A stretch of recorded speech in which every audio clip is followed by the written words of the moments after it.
Perfect. Okay, great. Now that we're all settled in, I want to start off by not having our panelists do all the work. I'm going to let them introduce themselves first. So let's go ahead and start over here with the end with a very great code and theory introduction. Let's go for it. Thank you. Hi, I'm Jessica Giles. I am the Managing Director of Media and Publishing at Code and Theory, and I lead media innovation. Hi there, Dominique Van-Winther. I head up Final Upgrade. It's an AI consultancy that upskills AI professionals and companies in all of the newest, latest, bleeding edge of all technology. How to figure out how to actually use it. I love it. And hi, I'm Emily Rickard. I'm the CEO of Buck. We are a global design agency. All right, Rush, you're up. Here you go. Amazing. Thank you. I'm Resh Sidhu. I'm the Global Director of Augmented Reality and AI Innovation at Snapchat. Hello, everyone. I'm Alexandrine Pelat, Communications Director at the Pelat Hotel, Le Royal Monceau, Raffles, Paris. Wow. So we're talking about culture as capital, and I couldn't imagine a better panelist group to have on stage to do this conversation today. But what's more inspiring to us all here, because where we sit, we know a lot about culture, we know a lot about content, and we know about content chaos, is what is culture? That is the question I'm going to ask our audience today. I need 3 answers so we can move forward. And if I don't get them, I'm going to start pointing at people. So let's go for it. Let's do it. Who's going to go first? I see a couple of people to point at. And I know your names. So let's go. Sarah. What is culture, Sarah?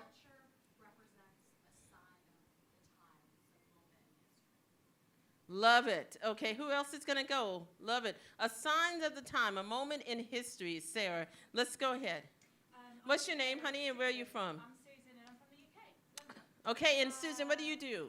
I co-founded a company called Trust Your Creative. We basically work with people to harness their imposter syndrome to deliver their higher potential.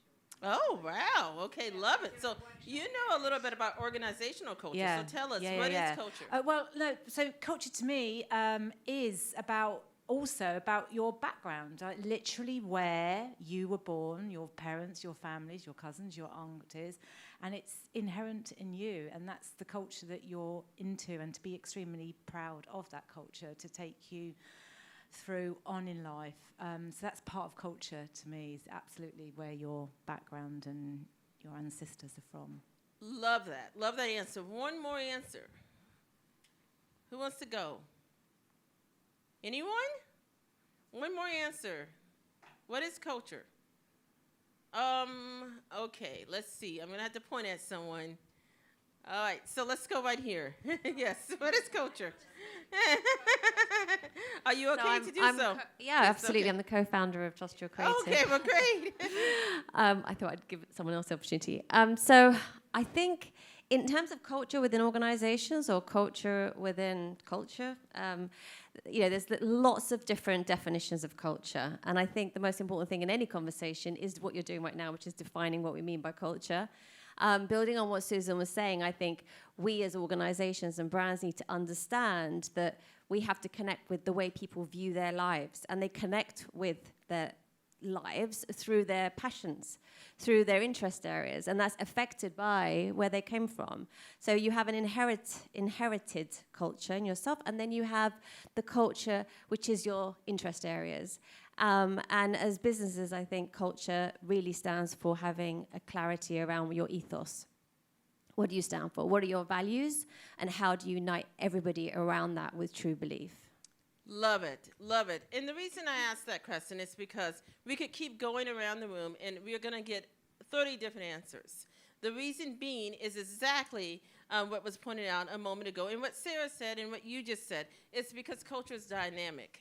Culture is dependent upon the way we experience the world around us. And that comes from our backgrounds, it comes from our religion, it comes from our sociology, it comes from our tribes. It comes from the people around us. So all those things influence culture. So now as we move through this discussion today, culture is such a dynamic subject matter that the UNESCO has decided to create and publish the Monda Culture 2025 guide. It's a guide on the state of culture across the globe. And it's the first one ever to be developed. So it's a very interesting global stakeholder approach to defining culture. So we'll have to wait until September when the conference happens to see what they put into that report. But I think it'd be very interesting for everyone on stage. And then everybody finds out who was right and who was wrong. That so is we're right, going to that's record right. So- this and publish it right after that to Yes, see yes, how yes, you all yes. did. Yes, yes, yes. And so what I want to do is I want to actually start with Rush today. And Love it. you know so much about culture that I think you're the perfect place to start. I mean, developing anything at Snap is the most dynamic role to have right now because you're influencing culture at scale. Now, I'm going to ask you, how do you see the role of cultural insights and data visualization in shaping brand strategies that resonate globally in today's hyper-connected world, and specifically in the department that you manage there at Snap? Go ahead, take it away. What a question. Woo. So at Snapchat, I mean, Snapchat has always been very much at the heartbeat of culture for the past 14 years. It's 14 years old.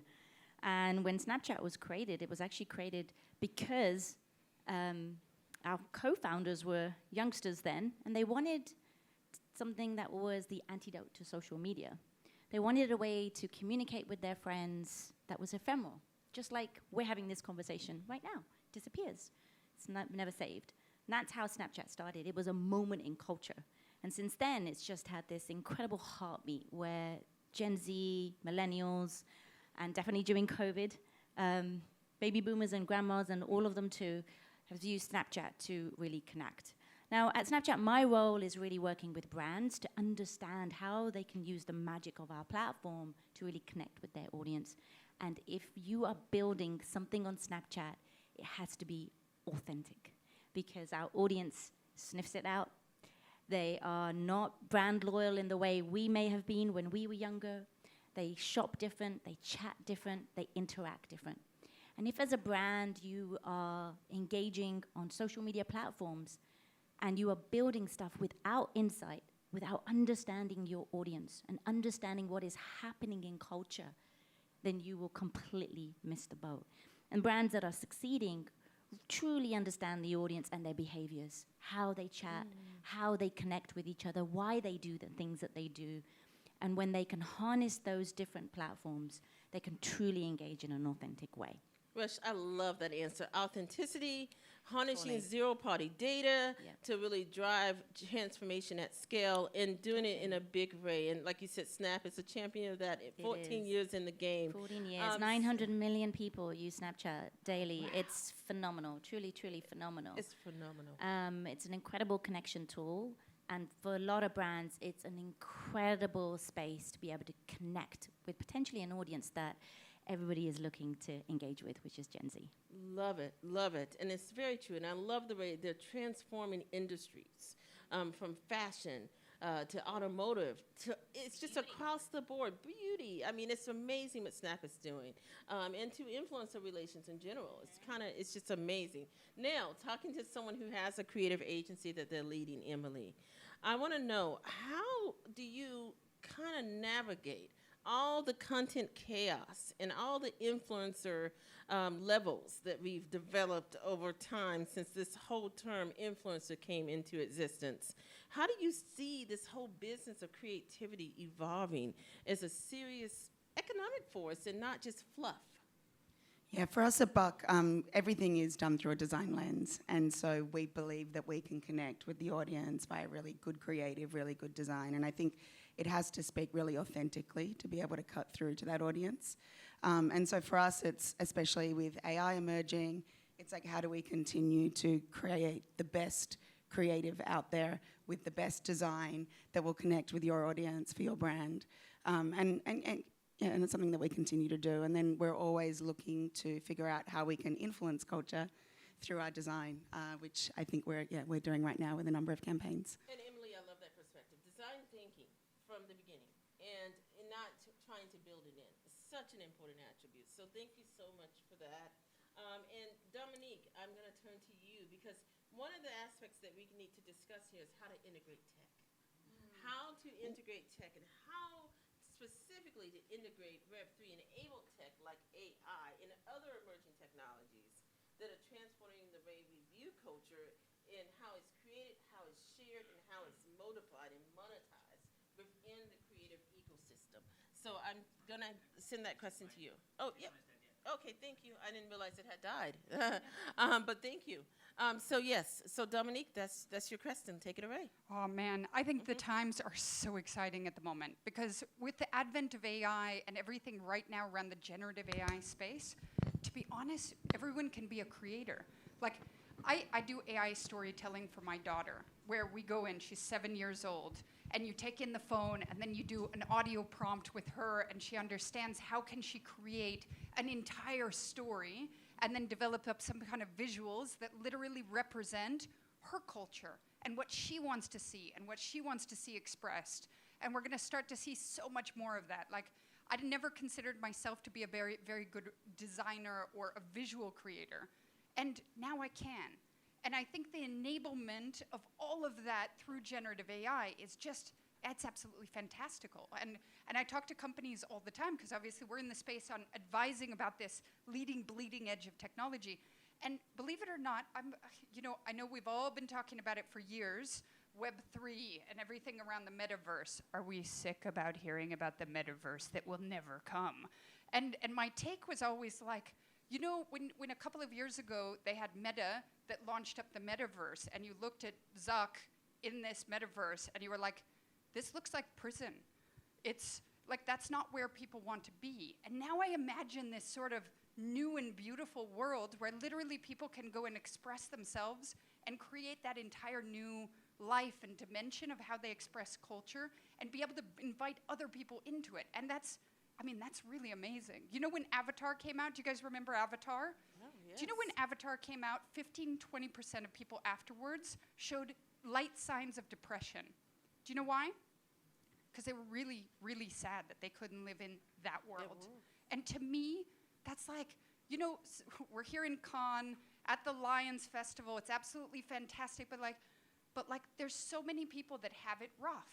And they want to express their culture and their way of living and everything, but they don't have a way previous of being able to experience that culture and build something that's so interactive. And now, with the advent of AI, you're literally bringing it into the hands of every single individual at scale. And with companies that are building the platforms that then enable that. And I find it so inspiring that people can find that home nest and that happiness, and then how brands interact and help to build that is obviously very inspiring if they do it in the right way. I love that. I love that, Dominique. That's an excellent perspective. And something else that I think is really important that you're pointing out is this connection between our digital, our physical, and our phygital worlds, and how they collide, and how we engage in those worlds, and what that means to our mental health, what that means to our evolution as a society and as a culture, and how tech comes into play in those different worlds. So thank you so much. Exactly. Who wants to go sit in the office? I want to go sit in my own fantasy world of some sort of metaverse and put on, you know, my own kind of background and dream. And maybe it's got a couple pool boys, and maybe it's like beautiful fantasy-like environment and nature. But hey, now that's what I want to work in. Everybody gets their own dream. And that's correct. And the opportunities are limitless in the metaverse, right? And that brings me to the real world. Someone who has a lot of influence in that world is Alex? Okay, Alex. Okay. Alex has a lot of influence in that world and has worked in it for quite some time. And when we talk about luxury, it exists on a scarcity model. So we're actually not talking about multiplying everything. We're talking about refining it. So when we think about refinement and we think about the world of luxury and we think about those real world moments that can be created between tech innovations and culture to connect them together so that we have premium experiences for our guests at one of the world's best hospitality outlets in the world. How does that translate, though, into economic and brand value for Raffles? Thank you for the big presentation. Lots of qualities. Thank you so much. I think that creativity and culture must not be just trends. It really must be touch points and even more foundations. At Royal Monceau, we shut down the hotel in 2008 to do complete renovations with designer Philippe Stark. And what we've done is that we could have done a press event, a classical one, but we've done a demolition party. So picture Jude Law with a baseball bat destroying all the hotel. And it was very smart. I'm not saying I was not there at the time, so not being not humble, but it was smart because it created a buzz even before the opening. So people were really waiting for it. And what's interesting is that while we demolished completely the building, actually we found an original wall that dived us into the history of the hotel, which is, it was formerly a convent. So Philippe Stark completely exploited this, and it gave us a big storytelling for the hotel. So authenticity, storytelling, history. So it was very interesting for us. Also, we created the role of art concierge. So our fabulous art concierge can organize for you a date with Mona Lisa in the Louvre if you want. But we realized that it's not about only products and experiences, it's also about the people. And that's why, to renew a bit what was going on at Royal Monceau, I founded in 2023 a women's club with women brilliant and inspiring like you, but in Paris, to really stand for the values that our guests are expecting, which is authenticity, inspiration, connection. I think that's what really the guests are looking for. Hotel stays, if it's luxury, it's good, but when you pay starting at 1,500 per night for 30 square meters room, I think you're expecting your experience to be good. I think it's the least. But people are looking for a sense of belonging to something, to a community, to a culture, and that's what I think is standing us apart. I love that. I love that. I love that there's a whole ecosystem. There's an entire community built around the clients. And I think that that's really important, to know your clients, to be able to share with them through an authentic medium, and to create stories that really help them resonate with their personalities and know who they are, and know that they're in good hands, and know that that €1,500 room was well worth it, right? So I want to get to the money, though. So, Jessica, you're going to help us get to the money. So as much as culture is capital, the capital in that is the money. It's the currency, right? And how do we build currency with all this content, with all this storytelling, with going from digital to phygital to physical, and then colliding the three worlds? What is it that we need to do, and what do you do with your brands that you manage to help them kind of get through all the noise? Because there's a lot of noise, and it's a lot of directions people want to take that may not be good for them, right? It may not actually increase exposure, and a lot of times it doesn't lead to money, right? So in this digital economic growth moment, what are you doing to get us there? Tell us.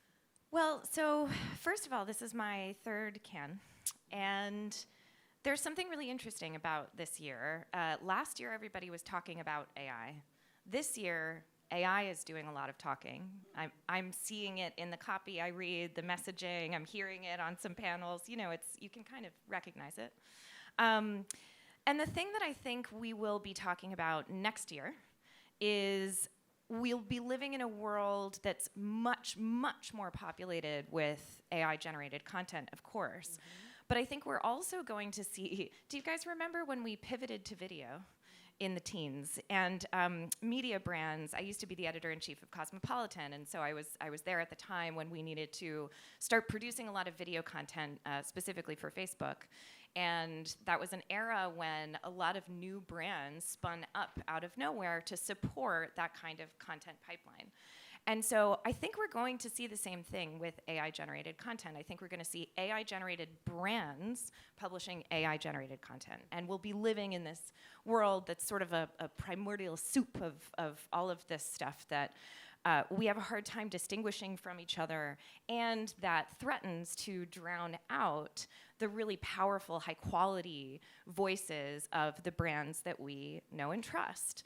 I think there's also something that's going to happen, which is a genericization. I'm worried about a genericide, basically, is the way to call it, where when you're interfacing with an AI most of the time, which I think a lot of us are already doing, you are engaging with copy and content that sounds very bland. You can make it sound a little more like you. You can ask it to talk to you in a different way, but everyone's going to get the same sort of generic voice. And what will stand out above that, what will make a consumer want to jump over the top of their AI and go to a brand, is that brand's personality, is that brand's very special sauce, and their legacy. The fact that they stand out in our minds as, oh, they were here before we were in this era of all of the AI content, and we know what we love about those brands. And so I think it will sort of force a further differentiation between brands. I don't know that we see enough differentiation between brands right now. And that is, of course, what I do in my work at Code and Theory. We just actually launched the new website for Time Magazine this week. Very exciting. And we really focus on helping media brands regain the home court advantage. For a long time, I was one of them, told our editorial staffs, go meet your reader where they are. The problem with that is that if they're on social media, you then lose the power to monetize or leverage the most valuable interactions that you're having with your consumers. And so what we're trying to do is bring them back home. I love that, Jessica. I think, and congratulations on launching that new website. I know that that's not an easy undertaking, so very much so. Congratulations on that. And I will add that you're right. Brand identity and having a strong sense of your customer are keys, and that is how you can lead from that perspective. And there are too many brands that are too similar. So they all need to come to Code and Theory and kind of learn how to differentiate themselves. So find me after. So I'll help you with that. Now, Dominique, over to you, because we're talking about how AI is talking, as Jessica said this time, right? And then when you're thinking about cultural intelligence, and you're thinking about AI, and you're thinking about data infrastructure in general, and all this content and how data is compiling within this content ecosystem, and it's coming in at rapid speed. How do you feel in your experience that you can get to those diverse messages? Well, first of all, I think the biggest trend is actually around the personalization element, because